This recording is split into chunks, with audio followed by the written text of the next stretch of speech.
Good afternoon, everybody. I am Luigi Fassi. I'm the director of MAN Contemporary Art Museum in Sardinia, in Italy, and I have the pleasure today to lead you throughout the fair, accompanied by Dina Zameli, who's a very established collector from Lebanon, from Beirut.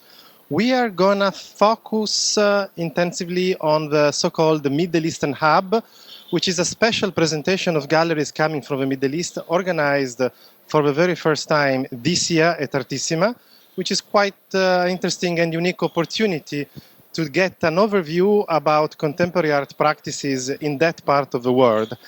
And being accompanied in this tour by Dina, who is such a knowledge collector about that, it's quite a privilege. So we'll have a possibility also to have her insights, anecdotes, also about her practice as a collector, being you a collector that started collecting about 12 years ago, as you were telling me yesterday. So you know a number of the artists that are present in the Middle Eastern galleries here at Artissima. You know them personally. Some of them are already part of your collection, some others not. So, but we can really learn a lot from you about that. But maybe you want to introduce yourself first a bit? Yeah, I'm Dina Zameli. I'm a collector from Lebanon. We started collecting about 12 years ago. And then we found that we want to focus more on art from the Middle East, not only as a geography, but as an idea.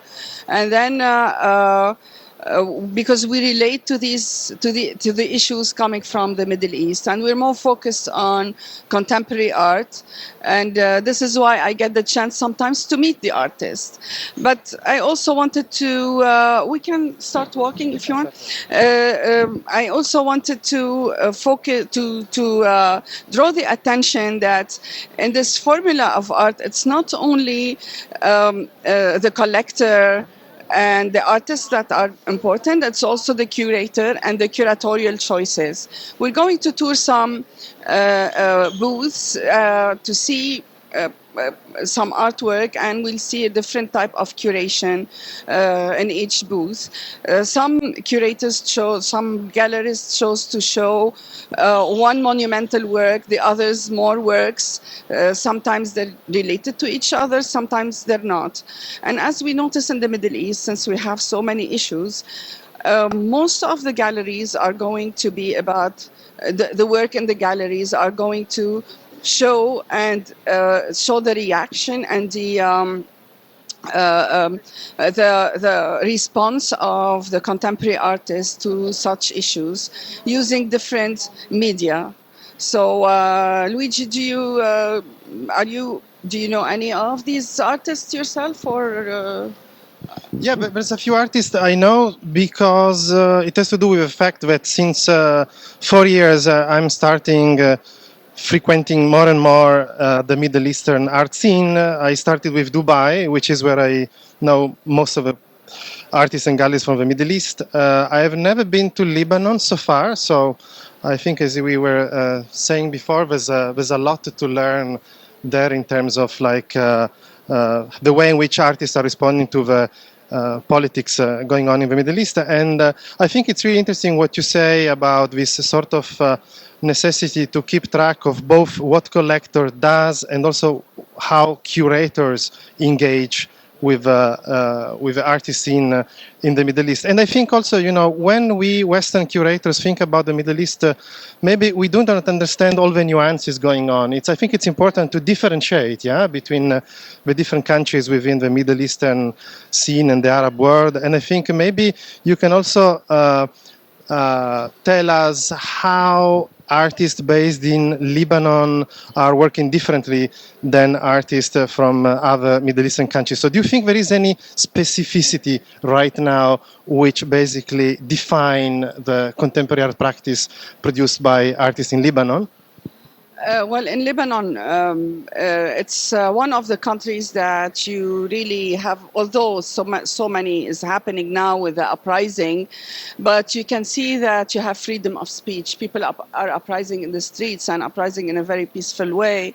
And we had, for the past 15 days, very little problems, unlike the other countries. And this stems from history, because we were the only Arab country where we could show nudes in modern art. The artist is free to actually express himself without much boundaries, without much censorship, without these big issues. And this is why they can produce, and lots of them are part of the Lebanese diaspora in Europe, and we have very important ones like Ali Shirri, sometimes they're Palestinian, and they choose to stay in Europe also because there's more exposure, more support, and more money. Unfortunately, in Lebanon, sometimes the financial. But still, they would also come back regularly to Lebanon. Definitely, most of their work relates to the Middle East, and I like to acquire their work because it's a mix of cultures between the Western world and the Middle East. Now, our first stop is going to be here in Athar Gallery. It is a Saudi gallery. It's actually one of the most established Saudi galleries and one of the very first ones. We see, as I said, the choice of the curator of the booth was to choose one monumental work. Actually, the artist is Muhannad Shono. He's Saudi from Syrian origins, and then he was commissioned by the GAM here in Torino to produce site-specific works. This is a work called the Caliphate, and Muhannad usually imagined worlds, utopian worlds, and he imagined that since you see this monumental work, it's very emotional and evocative. It's very dark, and you can see that it has repercussions on the wall.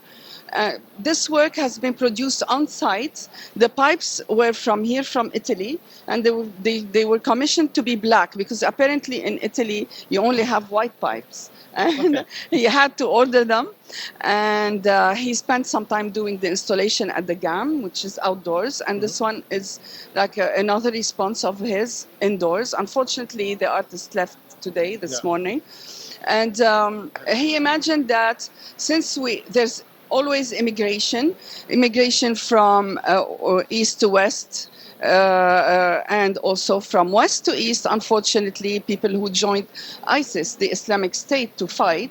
But he imagined that this caliphate of the Islamic State, he wanted to export him. And this is how he's exporting him. He's there like the big elephant in the room, and we want to get rid of him.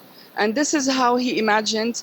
It's very politically charged, but it's also personal. It's a personal response that we don't want this anymore to exist because the West has started to export people towards the East because of this, and we're exporting immigrants because of the same problem. And this is a problem actually that has become global. It's not only to the reporting to the Middle East. And this is why also I think the curator chose to show one work to stress the importance of this issue. Yes, Luigi, you want and to do you think many artists right now in Saudi Arabia are responding to the caliphate issue? So have you been able to keep track of other artists exploring the same topic as in this case? Well, you know, in Saudi Arabia, sometimes they express themselves subtly and in a very conceptual way because they cannot. Now it has changed, but the figuration was a problem. So this is why you see contemporary artists who really express themselves strongly in a very conceptual way. Now this is a very explicit one. This is the first one that I saw that explicit about the issue. They do express themselves in a very subtle way, but this is the first explosion, as I say it, and you can feel it when you stand in front of it. And I think, you know, the artist, you know, in his process needs to digest the problem. The first, when things happen, when uprisings happen, you have the first response of the artist. Like, for example, in Lebanon, you have a lot of art that comes spontaneously. And then if you give it some time, the artist digests it, internalize it, and then expresses himself in such a way, such a strong way, a way that makes me want to collect it. If I have space for that, I wish an institution would take it because already the GAM has the installation. Maybe can you tell us how did you get to know the artist, because you know him personally? Yes, I know him personally. I acquired a video installation of his talking about immigration, migration, because he works with ink on paper. It's we're going to look at the other artist also, an Egyptian artist called Mohamed Munaysir. He's going into the Delphina Foundation now in London for a residence. These are, as you see, I'm sure most of us remember them, those toy soldiers that little boys used to play with. He used to play with these soldiers. Each one of them, he did 3,500 of them. Each one of them is hand painted. They're not printed. And each one of them is slightly different than the other. You can see that it's a big statement. It goes around the wall. And it is the choice of the artist to do such a monumental work, to express that these soldiers were happy people that protect us. But at some point in 2011, the soldiers were not protecting people in Egypt. And his response was like a cleansing self from this idea of the happy soldier that protects people. And he kept doing it over and over again. The first time it was shown, actually it was at the gallery, and I was there, and you go through a corridor full of them. And it was so immersive that you don't know what to do with them, and they tell you to choose which ones you want. And I spent 2 hours. I chose 8 of them, and 8 different ones, but it took me 2 hours. One of the ones I chose was blank, because I wanted personally this idea of the villain soldier to disappear. I wanted back this soldier that protects. And this is a very strong statement, as I see it. What do you think, Luigi? Yeah, no, I think it's quite interesting that it's a big installation, but actually it is sold by piece. So you can select one, as you were saying, and just buy a single drawing. And I think it's also interesting to stress the effort made by the gallery participating to Artissima by bringing only 2 major monumental installations, 2 major works of art, which is quite unusual. I mean, at least for a fair such as Artissima, where art galleries generally bring a number of minor works. And here, in this case, I think what we're seeing, it's almost like 2 museum shows, yeah? Statements, as you were saying. This is a curatorial choice. We can continue. We're going to a different gallery now. It's actually a gallery that it's the first time here. It's Al Marfa Gallery. It's only 4 years old. From Lebanon. From Lebanon. And Jumana, the gallery founder and owner, participated already in Basel and in France in many shows. Her artists are getting to be well established, but it's also about contemporary responses in her gallery.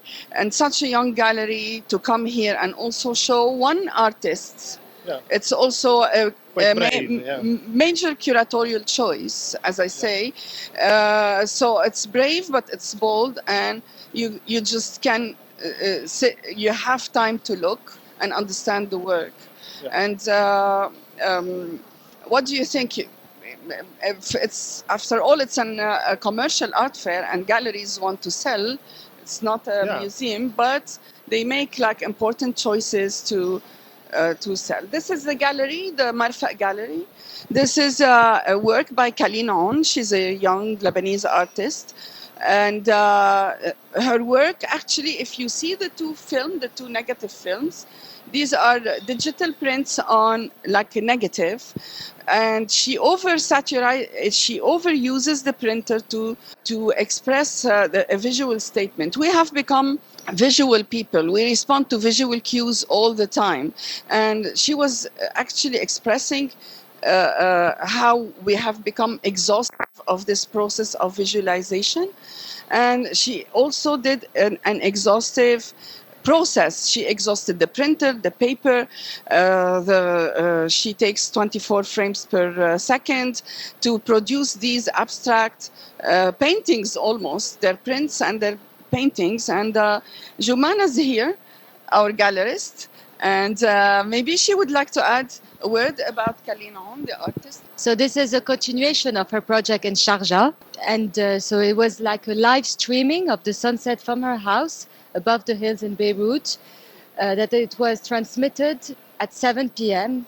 for 20 minutes during the sunset hour. And Kalin, for this project, wanted to print those images. It was 24 images per second, and she decided to print them wall size, which is almost 5 meters. In order to, she selected 2 images here to give back to those images its materiality, because they're gone. It's only 20 minutes. So to give back the materiality, to physicality, and to give them an architectural dimension.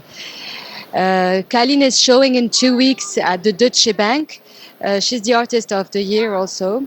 So she's going to have a big solo. If you're in Berlin mid-December, you should go and see it. It's going to be a beautiful, beautiful show. Let's move on. It's a hybrid gallery between Lebanon and Germany, Sfeir-Semler.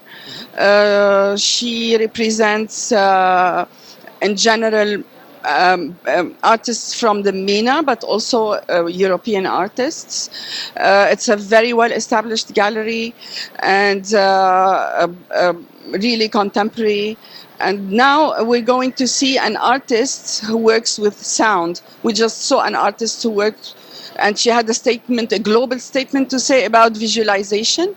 Now we're going to see an artist who has to express, he is expressing himself about sound. His name is Lawrence Abu Hamdan. He is a nominee for the Turner Prize this year. He's from Jordanian origin, and he actually worked on the sound cues. His statement is mainly about detention of the people in prisons, and he worked with prisoners who were released and how they respond to sound cues. And you're going to see a very contemporary art piece here. It's he's actually capturing the sound. We can see the piece here. The piece that you see is actually a bit absurd. It's Dadaist, it's non-functional, it's a box, but each one of them, each one block of them makes a sound that the prisoner was responding to. For example, if he hears this, he knows that the guard is coming. Maybe if he knows another lock, he knows that the food is coming. He actually created this box to give a visual image of the sounds and how the ears of these prisoners have become so distinctive of these sounds, and they know what to expect. And they were, because they were imprisoned in the dark, there was no visual stimulation. It was only responding to the sound of what they hear. And they still remembered their memory of the sound. And Lawrence wanted to create this sort of absurd Dadaist object that impersonates this, the whole sound elements. And it's really hard because most of the art talks about our visual expressions, not about our auditory expressions. What do you think about Lawrence's work? No, I think I've always been admiring Lawrence's work and also had the chance to work with him in recent years. And I think he's really one of those artists that are dealing with some of the most terrifying issues of our time. I remember a few years ago, he created a work that was basically exploring the politics of a software which is basically detecting the pronunciation of immigrants coming to Europe, trying to realize if they are telling the truth by saying that they are coming from, let's say, Ethiopia or Zambia. And this software is able to allow people to get in or not, according to their voice. And Lawrence realized that actually this software is making a lot of mistakes. So people can say without lying that they're coming from Ethiopia, but the software says, no, that's not true. And then you are expelled outside of Europe. So Yeah, actually, now there's Lawrence has a solo show at the gallery in Beirut, the Sfeir-Semler gallery, and I had the chance to see it, and it's wonderful how he works with sound and the concept with sound. Yeah. Yeah. So. So I think it's going to be exciting to see what he's going to do for the Turner Prize, because I mean he's still such a young artist, and being part of the Turner Prize, it's a big deal, because it's the most important contemporary art British prize, and which basically presents the works by the participants also by means of an exhibition. So I think for the ones who will have the chance to be in London by the next months, do not miss the possibility to see his work at Tate Britain, I think, yeah. But so that was Lawrence Abouhamdan, and we want to explore something which is right in front of us. A gallery from Egypt, also a young gallery from Egypt, 6 years old, and we're lucky because the gallerist is here. So the name of the artist is Doa Aly. She studied fine art in Egypt, and her background is the early work was painting and drawing, and this is a series of work that she started in 2007, and they're all based on anatomical illustrations from Gray's Anatomy, which is a book that she studied in school, and she's very interested in this kind of dialogue between figuration and abstraction. And in 2012, based on this book of illustrations, she created an alphabet that she uses to create those very intense, intricate pencil on paper drawings, which deal with the idea of what you can communicate and what you can lose in communication. And then inside, there's a film, also by the artist. She started working with film in 2008, and here she's trying to deal with a very specific an intense moment in our history in Egypt, which is the revolution and the aftermath of the revolution, where after decades of silence, everyone was talking, and the media had this kind of what she calls, sorry, but like a shit storm of speech. And she's trying to deal with that by working with actors that she has given each a script to work on, and they're moving kind of like entranced bodies in motion and repeating itself, yeah. As we notice, even though the artist here was trying to work away from political issues, most galleries in the Middle East, we go back to politics, because this is actually it's unavoidable. It's very dynamic, and we have lots of issues, and each artist is responding in a different way, as we see. Which is also what makes Middle Eastern art so exciting, I think, even from like a Western perspective. I mean, to see how artists are really bravely engaging with politics, trying to respond to situations, digesting, as you were saying before. Yes. So, and it's also interesting for me as a collector for Middle Eastern art to see how artists are responding in a diverse way, because actually their response stems also from their own personality. And as we see here with Doa, she started responding because she studied in this book. It's something very personal, and this is how you see that the artist is really truthful to his work, and it reflects his own personality, although they're responding to global issues and Middle Eastern issues. So, yeah. Let me ask you something. I mean, speaking about you as a collector, how do you buy generally? You prefer to get to know the artist in person, or you buy at art fairs? You go and have studio visits with artists you come across at fairs before acquiring the works? I mean, do you have like a strategy, or it happens in different way? Well, actually, it's all of them, all of the above. So no, I actually started buying 12 years ago at an art fair, Art Dubai, and I started buying paintings because I like what you hang on your wall, and then I realized, no, I have other affinities, and I start buying a few installations, but they're mostly I show them at home, and I change the hanging, and I change the display, yeah. And I make artwork talk to each other, and in relation to each other, especially if it's like a curator. And actually my last acquisition was it's a Syrian artist living in the States, and he expressed himself about the Egyptian uprising. So I also collect from, I have to say, my idea of the Middle East is larger than any other. It includes Turkey, Iran, North Africa, because I relate to these places. I have friends from these places and I know about them. I do a lot of studio visits. I do a lot of interaction with gallerists also. I spend time with them because I think the gallery is an important element, the mediator. And this is how I got in contact with so many artists, and now I do independent projects. I went beyond just collecting because I can collect and put in warehouses, but what's the use? I started supporting artists to create, produce new work. Lately I did with an artist, his name is Abd al-Qadri. It was a social response in Beirut, and I did another project at the hospital. We commissioned 8 artists to do site-specific work in the American hospital. It's a new section of the hospital.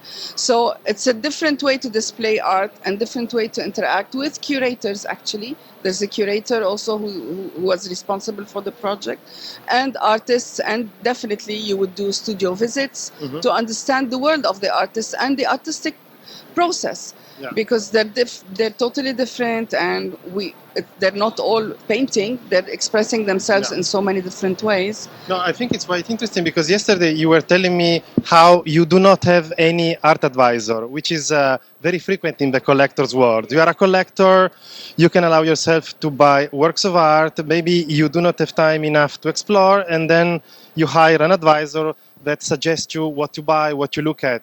And instead of doing this, I mean, you're doing all yourself. So you're traveling, you're going to have studio visits, you're exploring art fairs, which I think it's quite an interesting manifestation of your passion, of your interest as a collector.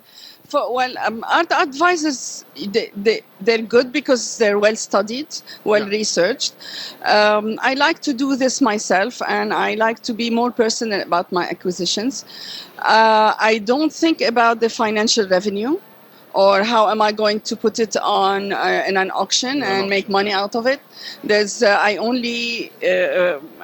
have to like it and be able to live with it. I did few acquisitions that I actually was cornered by a gallerist to buy, and I don't want to sell them because they remind me of who I am and how I progressed. And and now I don't. I just usually I buy from art fairs, but what happened to me in the past 3 years, I see artwork, I look at the artist, and I buy the art that is not displayed in the art fair. I go back to the gallery and when I like something different. So this is why it's very, very personal.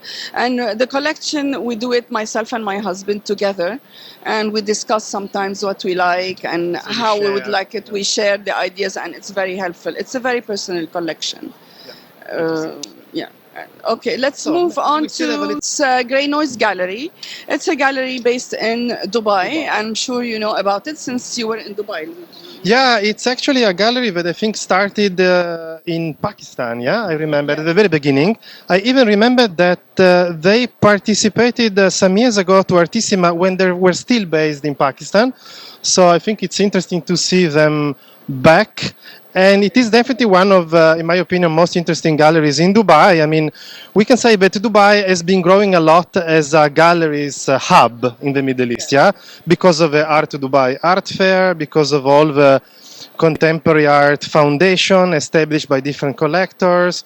And there is even an entire neighborhood where all the contemporary art galleries in town are located, which makes it very practical also for international visitors, to get a sense of what's going on in the art scene in the city. So I think it is, for us as Westerners, I think it's one of the Middle Eastern cities where you would go more frequently, also because of the Sharjah Biennial, which is next door to Dubai. It's one of the most exciting and inspiring contemporary art biennials, which has a strong focus on Middle Eastern art practices. So there is really something very interesting going on in Dubai, and I think Grey Noise, it's a good example of that. And they brought here at Artissima, they're part of a specific section of the fair, which is called Present Future. It's a section of about 15 galleries that are presenting only solo shows by emerging artists. And the artist Stephanie Saade, Lebanese artist, which is basically presenting here a number of works that deal with her childhood, with her memory as a teenager. And I think she decided to bring these curtains that are the actual curtains of the room in which she grew up. Yeah, not in Beirut, but in a mountains area. Yeah, so in a more isolated place. And then she embroidered on the curtains a few trajectories of kind of walks and explorations that she was doing in the country in between 1995 and 2001. So right after the end of the civil war, I think, Yes, in Lebanon. So when all of a sudden you had the freedom to move around in the country in a safe way. So I think it's quite an intimate presentation. Yeah, I was also struck by the balloon piece, which is, I think, the outcome of she and her husband breathing inside of a balloon. So like melting their two. In an enclosed world. Yeah. Yes, So yes. it's a little bit less political position than the ones we saw before. Yes, Yeah, Dina? well, Stephanie usually mainly expresses herself as I see her work, and this is the work I wanted to acquire. This is the artist, but okay, not wow. her work from here, but from her other work. It's about her home and her memories. She wanted to embellish her memories and make them, preserve them all the time, and keep them together. And this is why she chose the curtains and how she preserved all these memories on the curtains. She also wants to, this is why the breathing balloon, how she's preserving this air inside it, and probably the broken glass here shows how fragile it is. Yeah. And how vulnerable it is, and it's difficult to always contain those memories. This is why she wants to put them on physically. And as we see the painting there, the print is actually, now if we ask, it's another global issue that she made visual. What is the most intimate object that each and every one of us owns? It's a telephone. And what she did here in this painting is actually she took the digital prints on the phone and how you move your finger up and down, and you can see the fingerprints and the nail prints on your phone, on the screen of your phone. And she puts it, and this is actually, this represents your interaction with your phone and how much you have this intimate object, and then your memories are in your phone now. Yeah. So she's always dealing, as I see it personally, with this memory and how to preserve it, and she wants to embellish it. She's a young artist, young emerging artist also, who's doing really well. And I don't know if we have time, maybe not, to talk about her a little bit with our gallerist, Umar, and maybe he can tell us more about, we can step out. So currently, she just moved from Amsterdam to Beirut, and she was in Amsterdam for 1 year on a residency given by the city of Amsterdam. And I think moving back to Beirut also brings in a lot of questions about currently, specifically, it's kind of strange that everything is happening. It was just quite strong visually. But they have their studio, and as I said, these curtains that you see are coming from a project she started in Lebanon from her childhood room where she was living between the years 95 to 2001. So a lot of materials coming from that space has been claimed and archived, and she's using the narrative of memory, of a relationship with the space, and then how she's translating those, as she calls them, good memories onto such works. These trajectories that you saw on the curtains are 18 trajectories, which basically explain the whole idea of rethinking specific routes that she was taking, maybe from her house to a friend's home or from home to somewhere she remembered. But the work is really expanding into other materials like the digiprint, which is another way of looking at. Yes, she uses different media. Yeah. But I also wanted to say that we did a tour of Middle Eastern galleries, and we saw that the response is mainly about political issues that have become global issues affecting most countries in the world. But as you see, it's an different, artist, yeah. it's different. She was more personal. Her response is different. Her contemporary art is totally different. So maybe she wanted to remove herself, or that's also her choice. And I just, what do you think? Like, No, I agree. I think it's interesting how she manifests intimate feelings. Maybe, as you were saying, like to indirectly respond to the situation and sort of isolate, preserve yourself. Exactly. So she's quite interesting. Yeah, I think this was a little bit our tour. I don't know. So we thank everybody thank you everyone for being here. for your time and your interest. Yeah. Thank you. Thank you. Thank you. Thank you, Dina. Thank you. Thank you so much. Thank you.